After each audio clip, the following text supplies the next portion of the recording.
Citizenship in the European Union allows you to live in 31 countries, but South America's Mercosur covers 16 million square kilometers, nearly 4 times the EU's total area, and the Organization of Eastern Caribbean States has robust privacy and financial regulations. So, who wins on the metrics that matter most? In this video, IMI tests all 3 supranational settlement blocks across 8 critical dimensions. The verdict surprised us. Maybe it will shock you too. Stay until the end for the strategy that beats any of these singular blocks.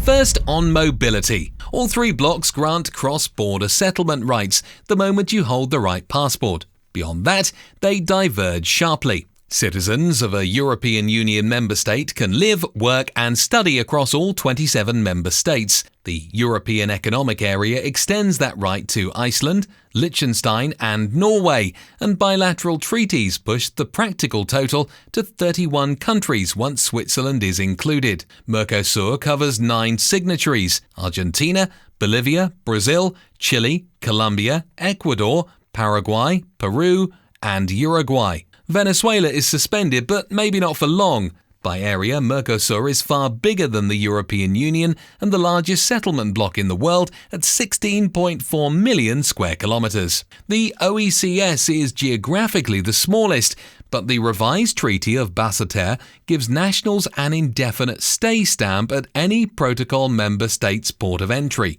No work permit required. The EU wins on sheer reach, but only the OECS offers a variety of citizenship by investment programs in Antigua and Barbuda, Dominica, Grenada, St. Kitts and Nevis, St. Lucia, and potentially St. Vincent and the Grenadines. Invest in any of them and you get free movement across 7 independent countries the day it's issued. 0 residency waiting period between payment and settlement. Now, this is where the smallest block punches the hardest. Taxes. Antigua and Barbuda and St. Kitts and Nevis levy no personal income tax, capital gains tax, inheritance tax, or wealth tax. St. Lucia and Grenada have territorial systems that tax only locally sourced income, which for most globally mobile investors amounts to the same result. Dominica taxes worldwide income at up to 35%, but charges nothing on capital gains. But Mercosur is more varied.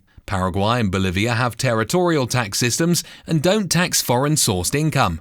Uruguay offers a modified tax holiday regime for new arrivals from 2026. Argentina, Brazil, Chile and the rest tax worldwide income rates up to 40%. The EU, on the other hand, is a high tax region by default. Top marginal rates exceed 50% in Denmark, Sweden, Finland and Belgium. But Europe also has the most developed special tax regimes in the world, which we cover extensively on this channel. Cyprus exempts dividends and interest for 17 years under its non-dom program. Italy's lump sum regime charges €300,000 per year on global income, no matter your income or wealth. Bulgaria applies a 10% flat rate, Hungary 15%. Regardless, there's a clear winner on taxes, and that's the OECS. 0 tax, no application, available from day 1 of citizenship. But does low tax matter if you don't feel free? Let's take a look at personal liberties. The 2026 Freedom in the World report rates every independent OECS member state as free. Dominica scores 92 out of 100, St. Lucia 91, Grenada and St. Kitts and Nevis both 89, Antigua and Barbuda 83. These scores place them above Hungary and on par with Italy, Latvia and Lithuania in the European Union. On the contrary, Mercosur is mixed. Uruguay scores in the high 90s, Argentina sits at 85, Chile rates free as well, but Brazil scores 73. Ecuador, Colombia, Peru and Paraguay are all rated even lower at partly free. EU member states are almost uniformly free. Moreover, Finland, Sweden and the Netherlands are at the top of the global rankings. Hungary is the outlier in the low 70s. Winner? EU, with the OECS close behind. Now, if structure is critical to your success, rule of law will be important to you. One could argue that contract enforcement and judicial fairness matter more in daily life than political freedom does. This is where institutional depth sorts the 3 blocks decisively. The EU has the deepest framework of any regional bloc. The European Court of Justice enforces EU law across all 27 members, and the European Court of Human Rights adds a second layer. The World Justice Project ranks Denmark first globally, with Finland, Norway and Sweden occupying 3 of the top 5 positions. Over in the Caribbean, the OECS punches well above its weight. All 6 independent member states use the Eastern Caribbean Supreme Court, and for most of them, final appeals go to the Judicial Committee of the Privy Council in London. That arrangement imports common law jurisprudence and judicial independence from outside the region. St. Kitts and Nevis and Antigua and Barbuda rank in the upper 30s globally, even above Italy, Greece and several Central European EU members. Mercosur has no supranational court with binding enforcement power across the bloc. Uruguay leads the region at 24th globally, Chile 36th, but the rest of the bloc is a sharp decline from there. Your experience with the rule of law depends entirely on which Mercosur country you choose. EU is the winner here again. OECS, runner-up. Now, these next few metrics is where the Mercosur region really thrives. On cost of living, Mercosur has the widest spread. Paraguay and Bolivia are among the cheapest countries in the Western Hemisphere, where a middle-class lifestyle runs roughly $1,500 per month. Argentina's cost of living has been suppressed by years of currency devaluation, and even Uruguay is pricier but still cheaper than Western Europe. The EU stretches from Bulgaria and Romania at 1,000 to 1,500 euros per month at the low end, all the way to Zurich, where that same lifestyle costs 3 or 4 times more. The Mediterranean and southern Europe, on the other hand, Portugal, Greece and parts of Spain, sit comfortably in the middle. The OECS is the most expensive bloc by default. Small populations, imported food, imported energy. A very modest lifestyle in St. Kitts and Nevis, Antigua and Barbuda or Grenada runs $3,500 to $5,000 per month for a single person. Families paying international school fees of $20,000 to $30,000 per child push that higher. But the math changes, of course, once you factor in the tax offset. An investor paying zero income tax in St. Kitts and Nevis on $1 million of foreign income keeps roughly $300,000 more annually than the same investor at a 33% rate elsewhere. That covers a lot of imported groceries. Winner on cost is Mercosur on absolute terms, EU runner-up for the cost-to-quality range. You may watch this channel because of our encyclopedic intelligence on residency and citizenship. And this video is no different. Settlement rights are one thing, but full citizenship is another. Within Mercosur, Paraguay is the fastest traditional path to citizenship at 3 years of permanent residency. Argentina requires 2 years, but now demands continuous physical presence throughout. Under Decree 366 of 2025, further complicating the process.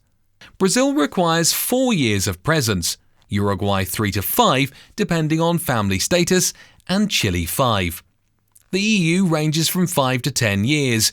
Germany reduced its timeline from 8 to 5 years of residence in 2024. Ireland requires 5 years with only 1 year of continuous residency.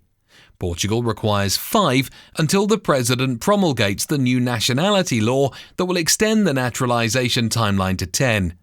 Italy and Spain require 10 for most nationalities, though Spain fast-tracks nationals of former colonies to just 2 years.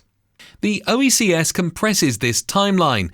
The 5 Caribbean CBI programs grant citizenship directly with no prior residency, and processing runs just 4 to 10 months.